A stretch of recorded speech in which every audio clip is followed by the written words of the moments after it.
Eu escolhi a página chamada Interpretação. Da minha edição é página 127, Interpretação. Essa página psicografada por Chico é a visão de Emmanuel sobre o capítulo 19, na questão 223, parágrafo 6º. Esse parágrafo 6, não é parágrafo não, é a questão número 6, né? É perguntas e respostas. Essa questão número 6, Kardec pergunta se os espíritos entendem qualquer língua, né? Isso é, se eles poderiam responder em qualquer língua, né? Então, por isso o título de interpretação. Resposta dos espíritos, né? É que os espíritos não entendem línguas, eles entendem o pensamento, né? Então, eles não falam, não se manifestam por língua, e sim pelo pensamento. Então, seria uma interpretação do médium o processo. Então, vamos lá. Não é tanto de fenômenos que necessita o Senhor a fim de evidenciar-se entre os homens, embora os fenômenos consigam alicerçar a convicção. O espetáculo que a sombra raramente ajuda a discernir. Uma chuva de meteoros suscita observações científicas, mas não interfere em questões de conduta. Não é tanto de palavras que o Senhor necessita a fim de revelar-se entre os homens, embora as palavras sejam recursos imprescindíveis na extensão do reino de Deus. A discussão que contunde raramente ajuda a discernir. O mais nobre orador pode representar-se num disco. Não é tanto de raciocínio que o Senhor necessita a fim de mostrar-se entre os homens, embora os raciocínios cooperem na sublimação da inteligência. O cálculo que exagera raramente ajuda a discernir. O cérebro eletrônico é precioso auxiliar da cabeça, mas desconhece os problemas do coração. Não é tanto de dinheiro que o Senhor necessita a fim de externar-se entre os homens, embora o dinheiro seja elemento importante na lavoura do bem. O ouro que descansa raramente ajuda a discernir. Uma casa bancária não tem livros para registro dos sentimentos. Não é tanto de competições que o Senhor necessita a fim de patentear-se entre os homens, embora as competições colaborem na conquista da habilidade. A concorrência que apaixona raramente ajuda a discernir. A multidão aristocrática que se comprime no turfe, de vez em vez grita e chora, aplaudindo o vencedor. E esse vencedor é sempre um cavalo. Para sermos fiéis na interpretação do Senhor, junto daqueles que nos rodeiam, precisamos, acima de tudo, da paciência e do amor. Porque só a paciência trabalha sem cessar, construindo o progresso e a compreensão. E só o amor é poder que realmente transforma a vida. Então, essa palavra, essa passagem de Emmanuel aqui, ele até, eu acho que é uma brincadeira, né? Então, ele coloca que as coisas, né, externas que nós vemos, que nós observamos, não é? Elas são importantes, têm seu valor, mas elas não nos ajudam a nada. Não podemos usá-las de alguma forma para que a gente possa, né, trabalhar com isso. Só a paciência e o amor são atitudes, então, que seriam aquelas que nos levariam a um trabalho, não é? A sermos realmente interpretados na vontade de Deus, a vontade com que Ele quer que nós façamos a nossa parte na evolução, no trabalho que temos pela frente aqui na nossa encarnação. Muito bem, então.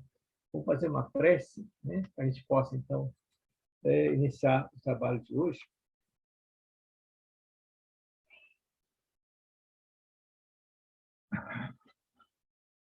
Vamos, então, fechar nossos olhos e agradecer a Deus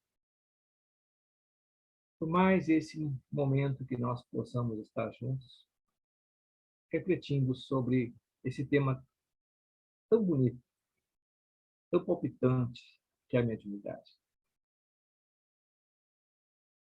Que não seja só uma discussão, mas seja também uma introspecção. Que possamos, Senhor, entender cada dia melhor o motivo pelo qual nós trazemos faculdades como essa mediunidade. Possamos tê-la sempre como uma forma de trabalho, uma forma de crescer e de evoluir. Que traga-nos ensinamentos importantes para fortalecermos, para darmos, Senhor, toda a importância necessária e assim trabalhar, sermos produtivos e agir conforme, Senhor, a tua vontade. Graças te damos por mais essa oportunidade. Fica conosco durante todo o nosso tempo. Que assim seja.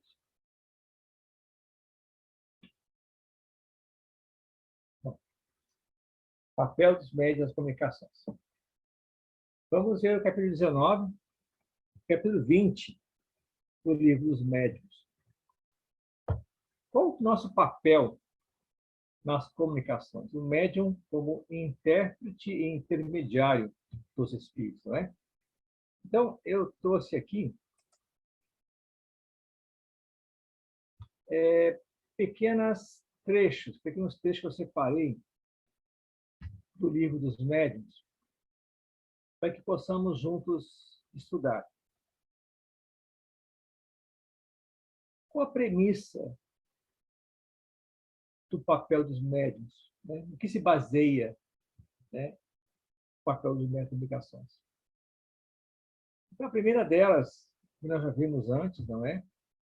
Essa comunicação entre espíritos, né, do médium, ela é feita sempre pelo pensamento.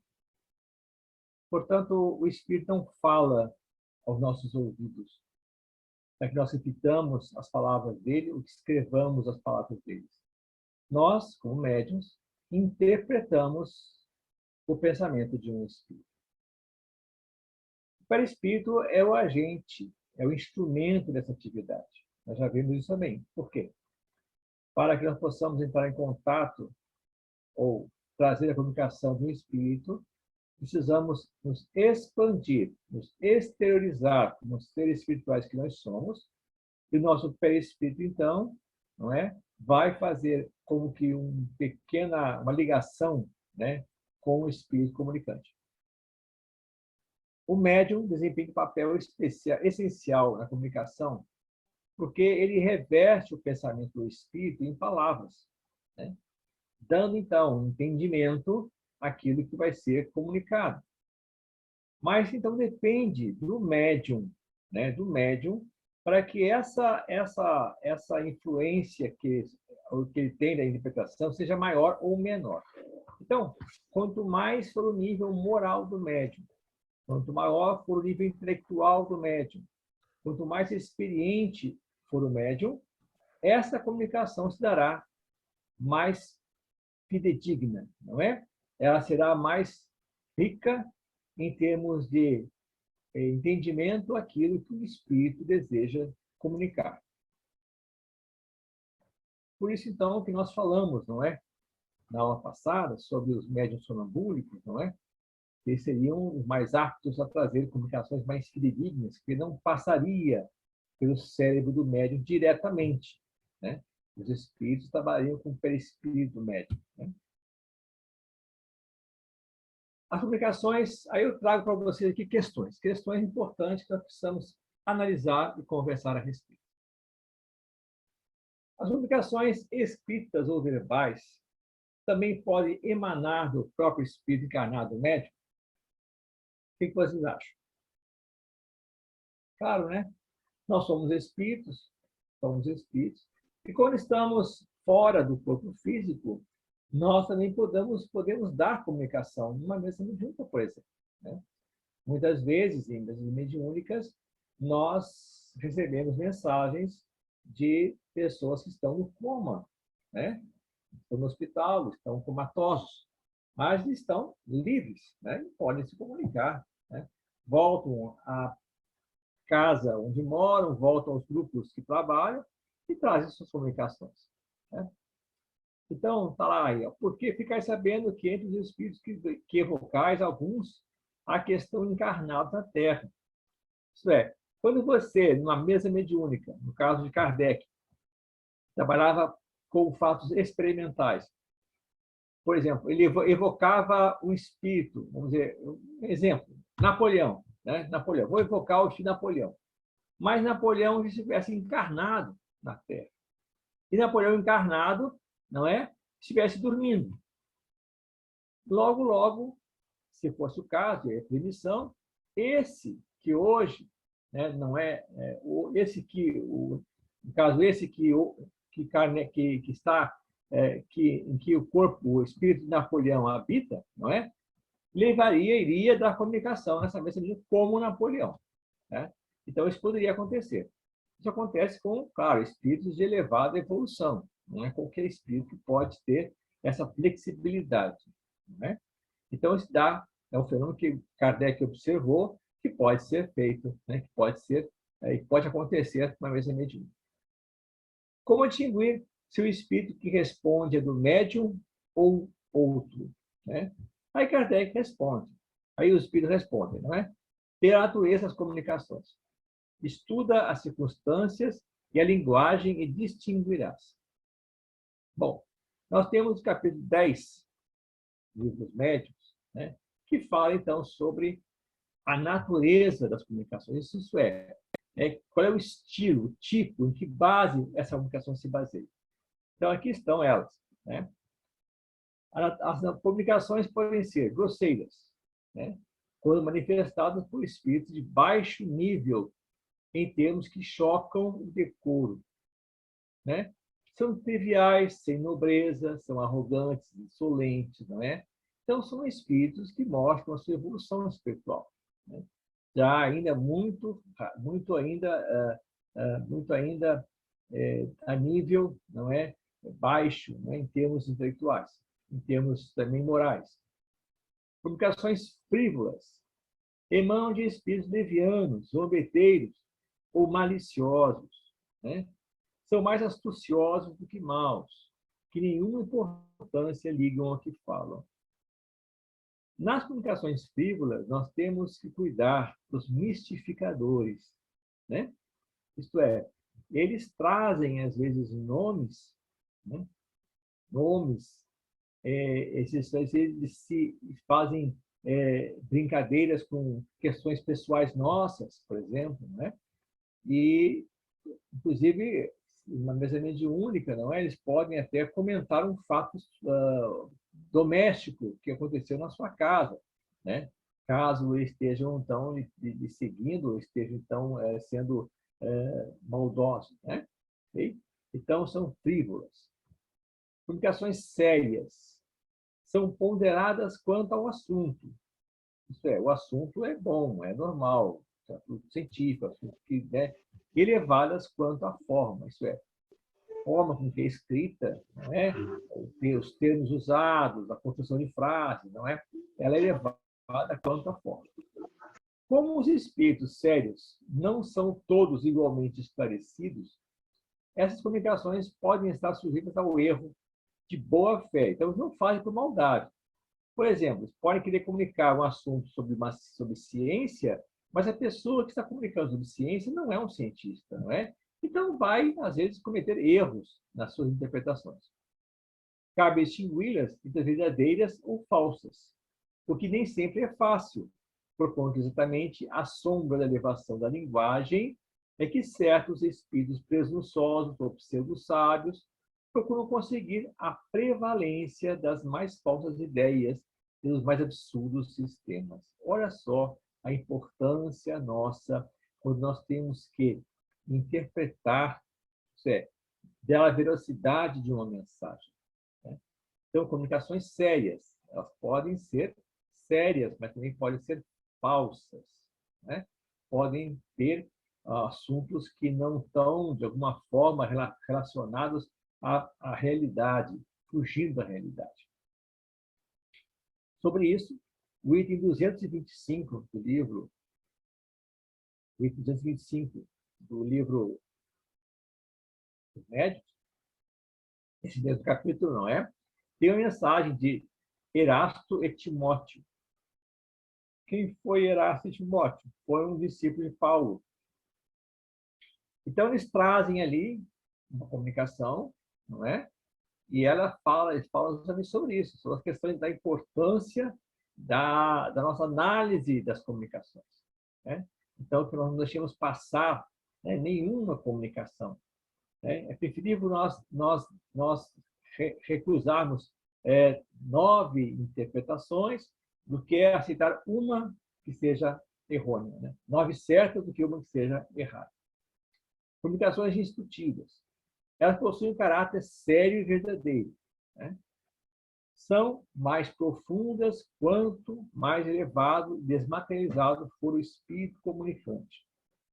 Induzem os ensinamentos no campo da ciência, filosofia e da moral. Somente pela regularidade e frequência dessas comunicações é que se pode avaliar o valor moral e intelectual desses espíritos, bem como o grau de confiança que merece. Então, tanto na comunicação, tanto na profundeza, na seriedade, né, que nós analisamos essa comunicação, nós temos que ter precedentes para poder comparar. Olha só o trabalho de Kardec, gente. Quando Kardec fazia uma pergunta para um espírito, por exemplo, para construir o livro dos espíritos, ele fazia a mesma pergunta para outro grupo de médiuns e outro grupo de médiuns e mandava por carta para outros médiuns fora da França, né? Para que pudesse responder essa pergunta. Olha o trabalho desse homem, né? Quer dizer, ele só incluiu no livro dos Espíritos, incluiu no Evangelho segundo o Espiritismo, mensagens e valores que têm um valor, porque eles eram comparados, né? Eles tinham similitude, né, em vários outros métodos. Um trabalho realmente hercúleo do nosso codificador. Então, são essas a natureza da comunicação. Nós vamos reconhecê-las, né? E quando reconhecermos, não é? Nós vamos distinguir, né? Se é o médium, né? Que é o médium respondendo, ou é um ou outro, é o espírito respondendo. Muito bem. O espírito que se comunica por um médium transmite diretamente seu pensamento, ou este tem por intermediário o espírito encarnado do médium, né? O espírito médium é o intérprete. Então, para que haja comunicação, tem que haver a ligação, fechar o circuito mediúnico. Lembram disso, né?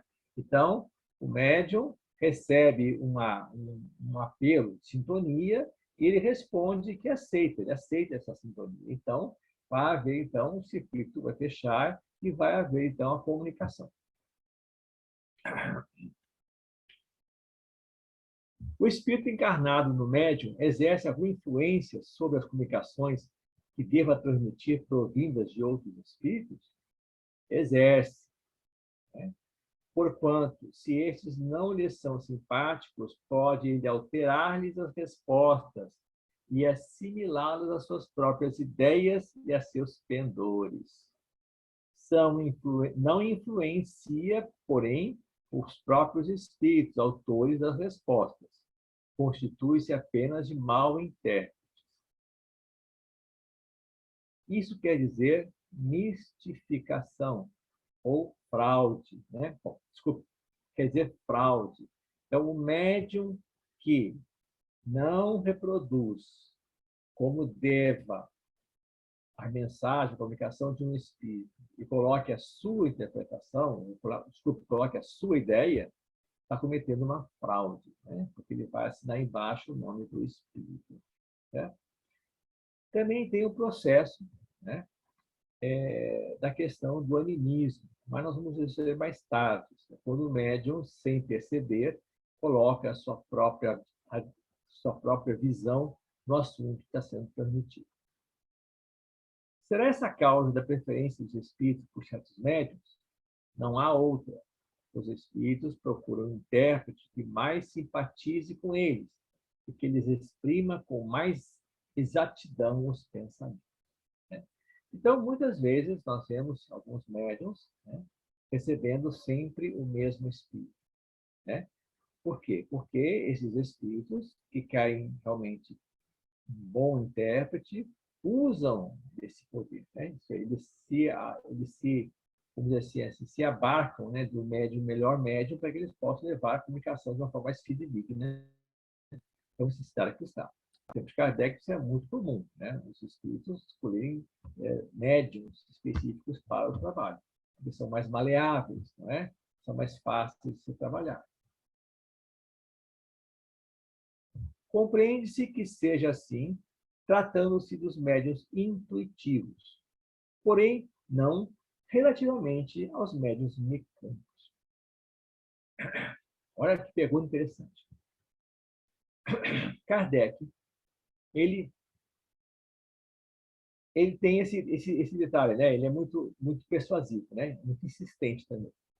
O médium intuitivo, nós sabemos que é aquele que primeiro recebe a mensagem e depois fala ou escreve, né? Então, ele vai interpretar o pensamento do espírito e vai escrever ou vai falar. Isso concomitantemente, porque ele vai receber a mensagem, vai saber o que recebeu e vai escrever ou vai falar. Né? Mas o mecânico, que escreve automaticamente, a mão se move e ele não tem nenhuma ação sobre o que está escrevendo, não sabe nem o que está escrevendo. Olha a resposta dos espíritos.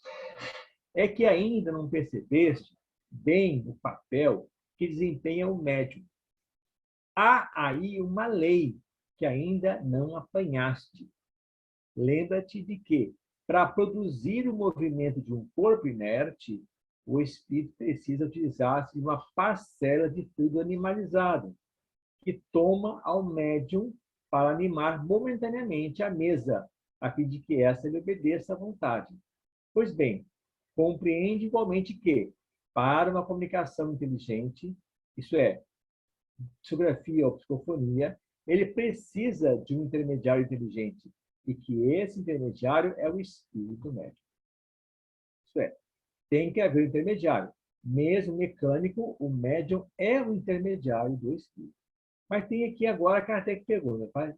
Tudo bem, respondeu isso. Agora quero ver realmente se isso está respondendo isso aqui. Isso parece que não tem aplicação ao que se chama de mesas falantes, visto que, quando objetos inertes, como as mesas, pranchetas e cestas, dão respostas inteligentes, o espírito médium, ao que se nos afigura, nenhuma parte toma no fato. Olha que resposta dos espíritos. É um erro. É um erro. O espírito pode dar ao corpo inerte uma vida fictícia, momentânea, mas não lhe pode dar inteligência. Jamais um corpo inerte foi inteligente. É, pois, o espírito do médium quem recebe a seu mau grado, isso é, sem perceber, o pensamento e o transmite sucessivamente, com o auxílio de diversos intermediários. Olha só, gente, sempre o médium faz parte do processo. Então, o papel do médium na comunicação está sempre presente.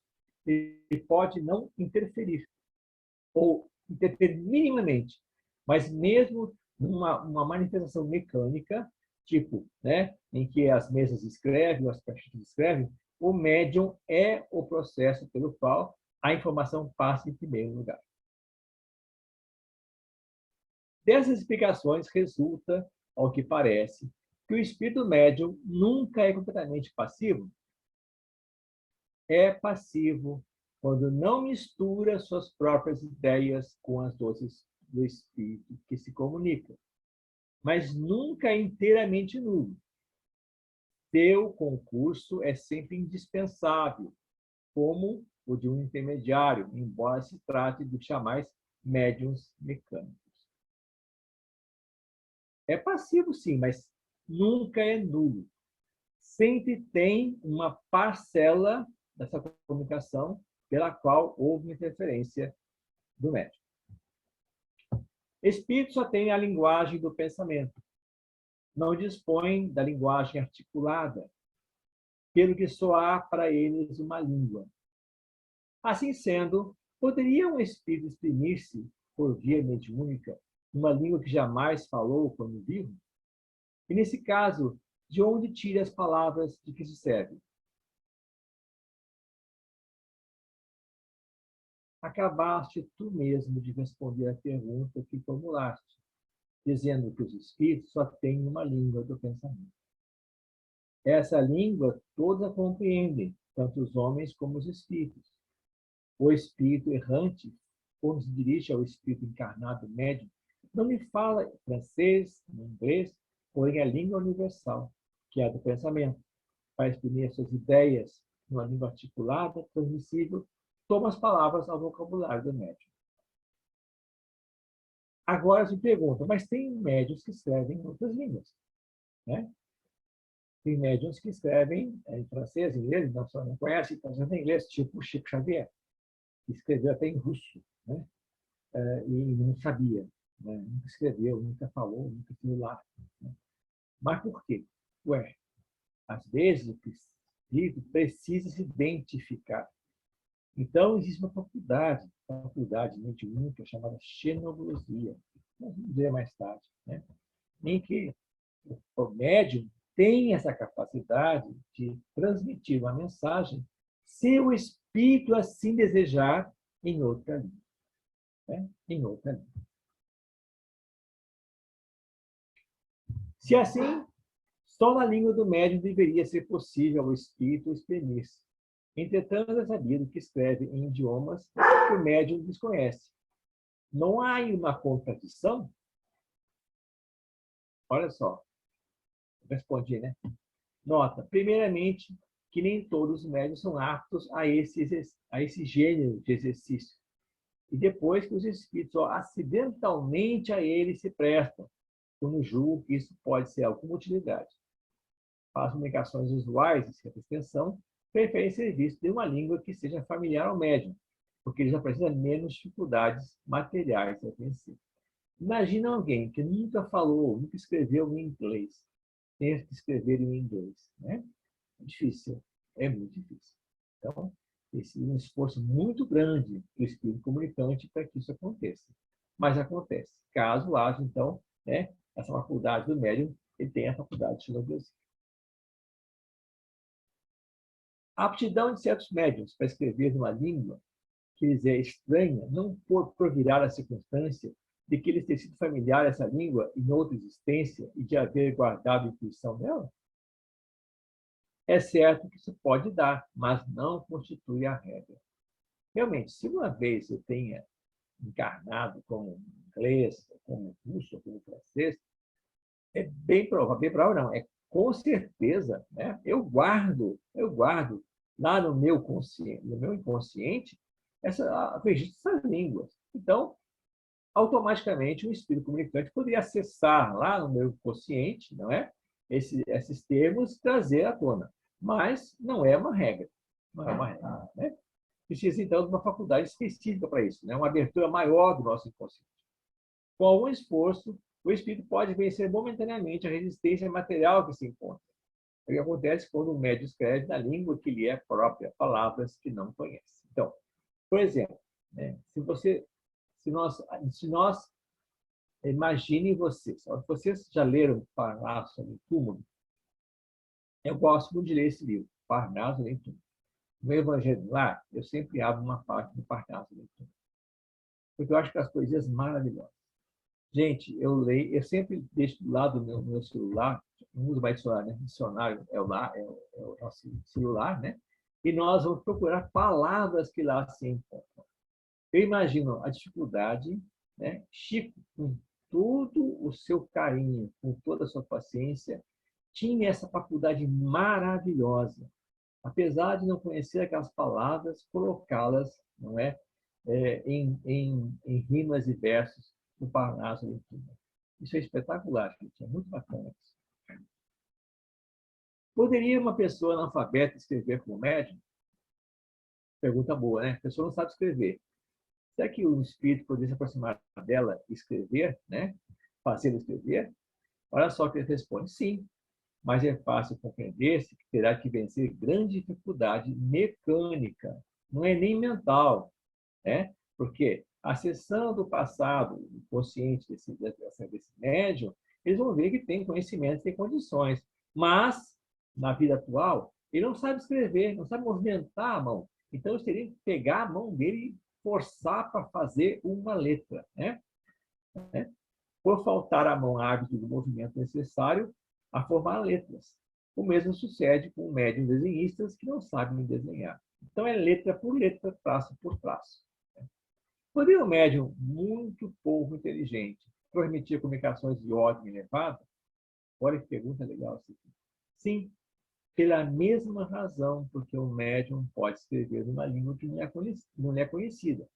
A mediunidade, propriamente dita, independe da inteligência, bem como das qualidades morais.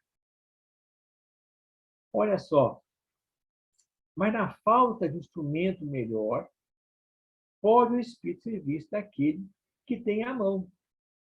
Porém, é natural que para as comunicações de certa ordem, prefira o médium que lhe ofereça menos obstáculos materiais. Acresce outra consideração.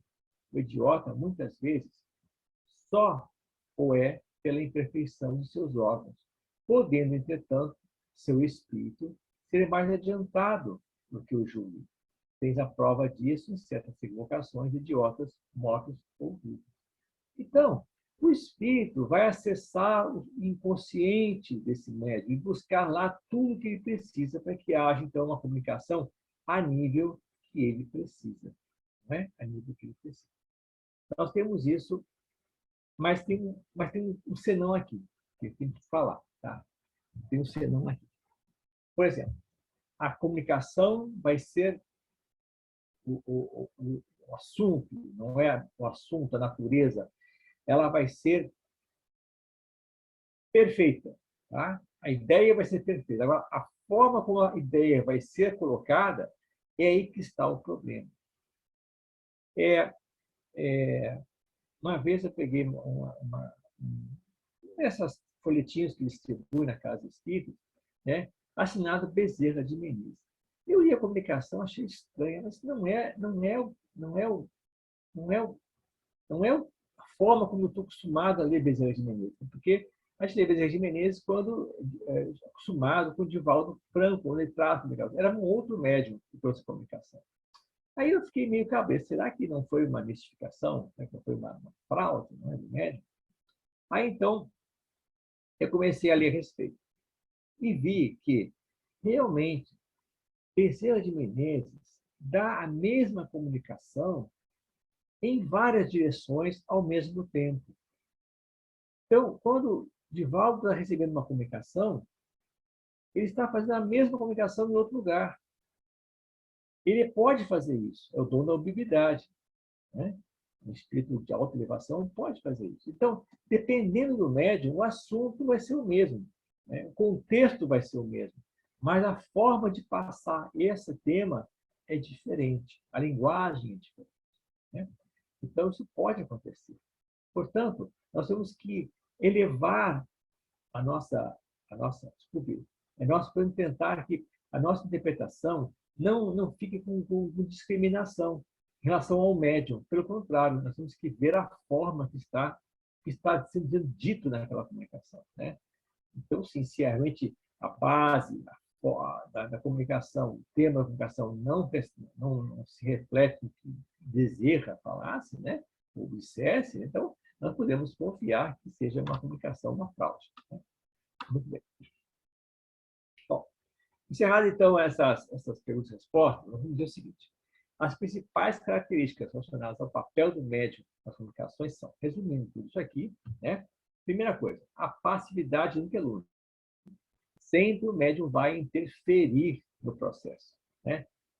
Tendo com essa palavra interferência, não que vai mudar, que vai alterar, mas vai ter a sua característica impressa no processo dessa comunicação.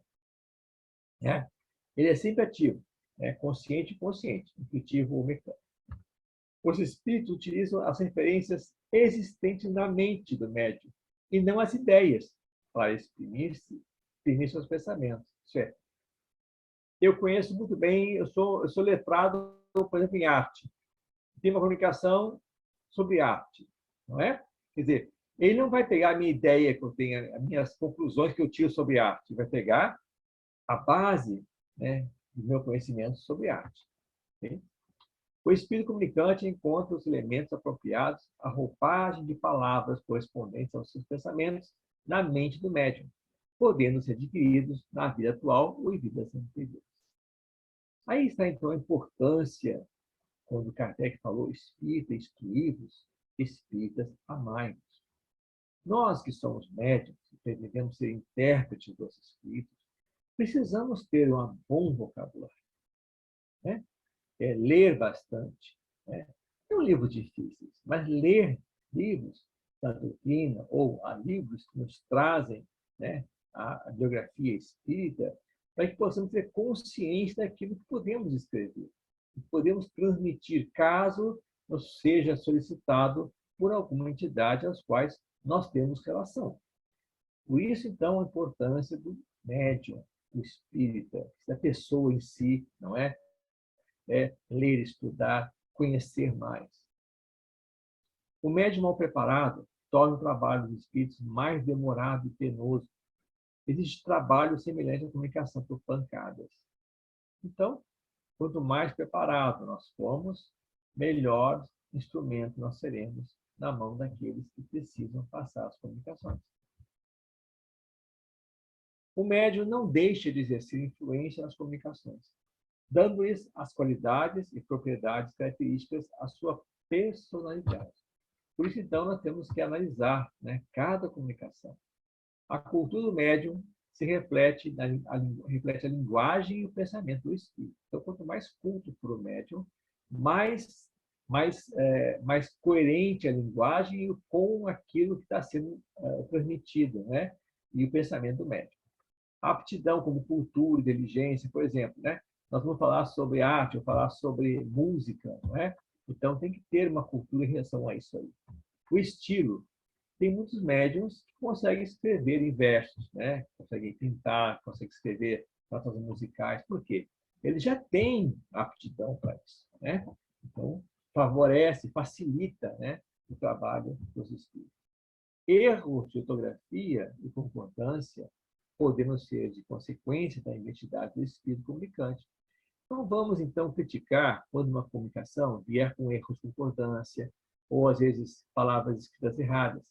Muitas vezes, o próprio espírito tem essa dificuldade, né? O próprio espírito comunicante não sabe escrever direito, tem dificuldade de concordância verbal, né, na sua mensagem. Okay? Então, para o estudo do papel dos médiuns de comunicações, né, nós temos que levar a seguinte consideração. Do médium, observar a forma e colorido da linguagem. Nós conhecemos o médium, sabemos como ele se retrata, como ele se proporta, como é que ele se comunica, não é? Podemos, então, comparar, né? Dar uma noção daquilo que, quando ele traz uma comunicação no plano espiritual. E do espírito, o estilo, fundo científico, filosófico ou religioso, né? Isso é, então nós vamos ver o espírito comunicante, eles mantêm um estilo, eles nunca fogem do seu estilo, não é? O fundo científico, religioso e filosófico, sempre conforme a necessidade desse espírito se comunicar. Tem espíritos que se comunicam muito na relação científica, muitos na parte filosófica e muitos na parte religiosa. Então, depende de cada um deles, né? Por exemplo, Emmanuel, né, praticamente trouxe para nós uma interpretação, né, do livro, desculpe, trouxe uma interpretação de passagens do Evangelho maravilhosas, né? Ele pegou pequenas frases, às vezes pequenos trechos, só uma palavra, não é? E a partir daquela palavra ele desenvolveu uma ideia em relação ao Evangelho de Jesus. Então, Emmanuel fez um trabalho maravilhoso, maravilhoso em termos, né, da nossa evangelização, fazendo melhor conhecer, né, as ideias do Cristo em relação àquilo que ele trouxe no seu Evangelho. Alguma pergunta sobre a influência e papel do médium na comunicação? Capítulo 19, do livro dos médiuns.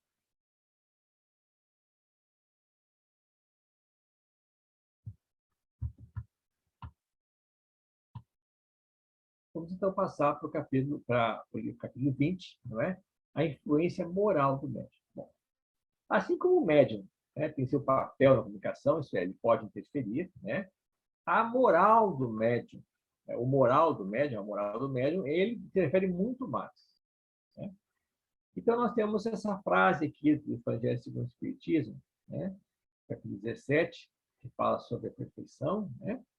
Reconhece o verdadeiro espírita pela sua transformação moral e pelos esforços que faz para domar suas más inclinações. Né? Então, quanto mais transformado moralmente eu for, quanto mais esforços eu demonstro para domar as minhas más inclinações, quanto mais eu faço um trabalho interior de reconhecer que sou deficiente, que preciso melhorar, não é? Melhor, então, eu tenho condições de entrar ou estar em contato, não é? Com as comunicações de espíritos de ordem mais elevada. A moral é o conjunto de regras que constitui os bons costumes, que consubstancia os princípios salutares de comportamento de que resultam o respeito ao próximo e a si mesmo. Com o advento do cristianismo, Jesus nos deu a regra moral por excelência. Amar a Deus sobre todas as coisas e o próximo como a si mesmo. Constitui-se, então, uma importante obrigação não, um importante esforço nosso nos conhecer melhor para nos amarmos, se souber assim amar aos nossos semelhantes. Dessa forma, teremos aberto uma porta já para o nosso esforço de amar a Deus. Embora a presença da mediunidade não seja necessariamente um indício de elevação moral, tá? Porque a mediunidade em si é neutra, né? O mesmo ocorre com o seu uso, que dependerá do tipo de sintonia que o médium estabelecer com os espíritos superiores ou inferiores. Quanto mais eu buscar na transformação moral, quanto maiores forem meus esforços para domar as inclinações, melhor condições eu tenho de estar em contato com os bons espíritos. O trabalho do bem é reconhecido pela qualidade de seu caráter e pelo cultivo das virtudes, né? Pelos esforços que nós fazemos para domar nossas más inclinações. A moral cristã deve ser o guia diário da conduta de todo médium espírita. O espiritismo não cria nenhuma norma moral. Né? Nós, como médiums, como espíritas e como seres, né, que conhecemos Cristo, somos cristãos, não é? Nós devemos estabelecer, então, essa conduta real para nós mesmos. Né? É muito difícil, né, nós começarmos o trabalho, principalmente quem está começando hoje, né, no trabalho da doutrina, aquele que busca desenvolver essa mediunidade. Os esforços que temos que fazer para que nós possamos manter a nossa sintonia com os espíritos que nos atendem, que nos auxiliam, que nos amparam.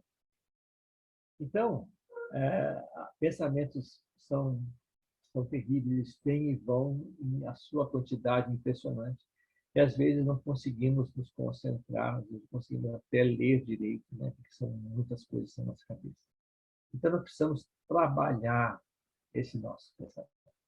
A única forma de fazer isso é pela meditação, né? Ou pela prece, né? Prece meditativa, que eles chamam, né? É importante nós começarmos a trabalhar, né, esse fluxo de pensamento, não é? Para facilitar essa nossa renovação moral. A modernização do médium liberta as influências dos espíritos inferiores e perversos, que se sentem impossibilitados de maior predomínio.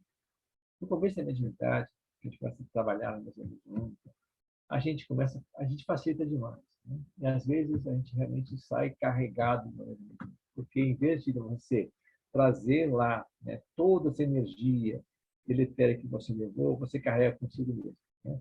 Por sua conduta moral, ainda não estando no processo E você usa, às vezes, sua inveja, às vezes você, o seu orgulho, né? Você se acha melhor que todo mundo, então carrega com você toda essa energia para casa. A maturidade do senso moral, ainda que inerente no desenvolvimento do espírito encarnado, exige um árduo trabalho para quebrar os laços da matéria. A reforma íntima, o autoconhecimento, questão 19, né? Que nos traz realmente um roteiro pelo qual nós precisamos atender para nos conhecer melhor. Fora isso, nós temos, né, fora, eu sigo um canal chamado Marlon Requidown, né? Ele é psicólogo e ele tem trabalhos lindos sobre autoconhecimento. Né? Então, tem o programa Vai para Dentro. Né? Não posso, né? Agora tem no YouTube e tem no podcast. Né? Então, você pode buscar lá Marlon Requidown, Vai para Dentro. Né? O autoconhecimento. Então, traz um trabalho lindíssimo. Tá? Então, nós podemos então, seguir alguns passos, né? Conhecendo um pouquinho melhor quem nós somos. Leitura de obra da codificação. Pessoal, isso é muito importante. Hoje me dei conta que não leio há muito tempo alguns livros da codificação que eu devia relê-los. Por exemplo, a Gênesis. Não é? A Gênesis eu leio muito livro do capítulo 11, capítulo 14, que me interessam para o trabalho. Mas os demais eu não li mais, deixei de ler há muito tempo. Né? Isso é um inferno, faz tempo que eu não releio esse livro. Então, eu tenho que me doutrinar, eu mesmo me doutrinar, para que fazer isso. Porque é importante que nós façamos isso. Né? Obras de codificação, elas são importantes para o nosso trabalho de melhorar, de melhoria interior. Né? Importante que nós façamos isso. E uma parte também que é primordial, evangelizarmos, nos evangelizar. Olha, como é difícil isso. Evangelizar não é ler o Evangelho. Evangelizar é trazer o Evangelho à nossa conduta diária, à nossa conduta de pensamento. Isso que é nos evangelizar. Né? Jean fala uma coisa muito interessante. Né? Antes de nos evangelizarmos, nós temos que nos espiritualizar. Olha que coisa importante. Nos conscientizar que nós somos espíritos. É difícil isso. Não pense que é fácil, não. Entendeu? Não, nós somos espíritos encarnados, não somos matéria. Isso é difícil. Imagina nos evangelizar. Isso é, se o nosso modelo e guia é Jesus, o que nós estamos fazendo? Não estamos fazendo isso. Não estamos usando essa prerrogativa do nosso modelo e guia, seguir esse modelo e seguir. Né? Então, é primordial para quem trabalha com mediunidade, quem é médium, que quer se melhorar, se esforçar, evangelizar-se. A maior, o livro Consolador, que é um livro muito interessante, um livro de perguntas e respostas, com Emmanuel, um bate-papo com Emmanuel, né? Qual a maior necessidade do médium? Né? A primeira necessidade do médium é evangelizar-se, pois, de outro modo, seria barrado de personalismo e detrimento de sua missão. Né? Então, ele reforça a evangelização para tirar, né, a frente, né, da sua questão pessoal e colocar a questão do Cristo. O médium, acima de tudo, deve estar convencido da necessidade de servir ao próximo, levando esperança e consolo através do influxo da esfera superior e do correto embasamento cristão, com humildade suficiente para colaborar, sem impor-se e com determinação voltada à realização da tarefa. Olha só, servir ao próximo. A maioria de nós, médicos, acha que sentado na mesa mediúnica, estamos servindo ao próximo. Engano, ledo engano, terrível engano. Na mesa mediúnica, nós estamos servindo a nós mesmos. Porque nós, na mesa mediúnica, somos os maiores contemplados, os maiores auxiliados, os maiores beneficiados. Nós só vamos servir ao próximo, nós abrirmos as nossas portas, do nosso orgulho, do nosso egoísmo, nossa preguiça, e fomos aquele que precisa, aquele que necessita, aquele que precisa de nossa ajuda.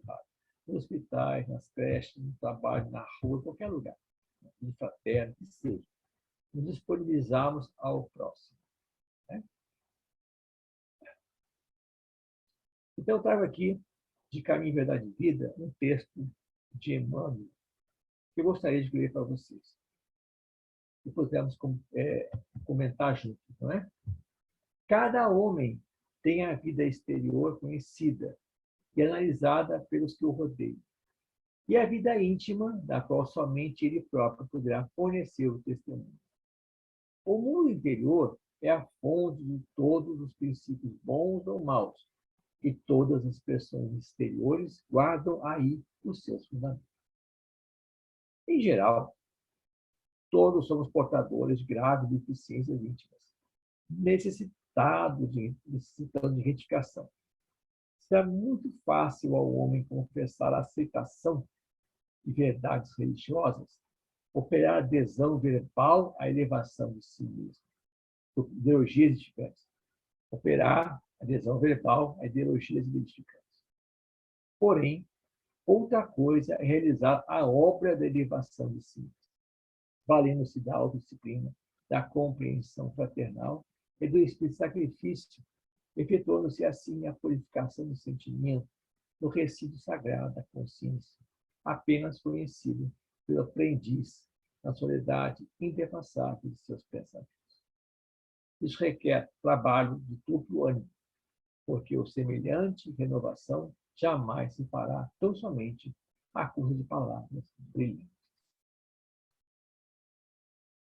Esse texto, então, de Emmanuel, nos confere, aquilo que nós falamos anteriormente, da necessidade da elevação de nós mesmos. Como é importante a gente buscar isso. Gente, eu tenho cada vez mais, quanto mais avança a minha idade, mais eu vejo que a gente passa pela Terra e deixa muito tempo sem fazer nada. Deixa muito tempo para trás. Muita coisa que podíamos ter feito. Coisas materiais. Imagina as coisas necessárias para nos conhecer melhor, para nos elevar, para melhorar o nosso ser. Então, é importante que nós tenhamos consciência disso e busquemos cada vez mais a nossa autoconhecimento, a nossa elevação, a nossa espiritualização. Alguma pergunta, pessoal? Terminamos, então, o trabalho de hoje. Pessoal, então vamos fazer essa prece depois. Quem quiser ficar mais tempo aqui, pode ficar, né? O que vocês acham? Vou fazer a prece final, depois a gente pode liberar as pessoas que quiserem sair, e quem quiser ficar para conversar, a gente conversa, continua conversando. Então vamos agradecer a Deus, né? Ao Mestre Jesus, por mais essa oportunidade. Que possamos, nesse momento, agradecer ao nosso anjo guardião por sua presença, pelo seu auxílio, pelas boas intuições que nos trouxeram. Agradecer a Jesus pela oportunidade que nós tivemos de estar juntos. E trazer em nós a firme vontade de nos autoconhecer. Sabendo que nós somos, nós podemos fazer muito por nós mesmos. Sabendo que nós somos, nós podemos ficar mais próximos daquilo que Jesus nos pediu, não é? Que fôssemos perfeitos, né? Que buscássemos a perfeição. Esse autoconhecimento nos liberta da matéria, nos liberta dos processos obsessivos, nos liberta das questões que podemos ter de conflitos pessoais. E assim possamos alçar cada vez mais a nossa condição de seres que nós somos, espíritos buscando a evolução. Obrigado, Mestre Jesus, por essa oportunidade. Possamos contribuir cada vez mais por essa doutrina, contribuir cada vez mais para aqueles que precisam. Que assim seja.